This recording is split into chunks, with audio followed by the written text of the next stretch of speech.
काय त्रास झाला काका तुम्हाला? असं काही रुतल्यासारखं झालं म्हणजे. कुठं रुतलं होतं?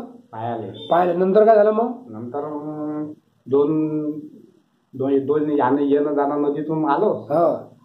आणि मग नंतर तो पाय पूर्ण कुठपर्यंत सुजला होता? टोंगळ्यापर्यंत सुजला. आणि सुजन किती आली होती? किती जाळी सुजन आली होती? सुजन तर चांगलीच जाळी होती. हो. तरी एक अंदाजे 1 इंच 2 इंच? 1 इंच.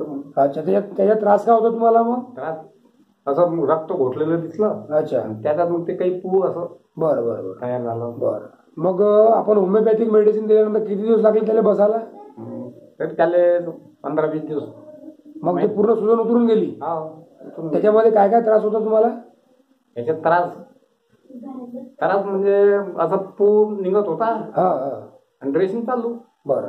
ड्रेसिंग पूर्ण आपण कोणत्या औषधनं केलं मग? तुम्ही होमिओपॅथिक. आता पूर्ण चांगलं झालं पूर्ण ते? पूर्ण चांगलं झालं. धन्यवाद.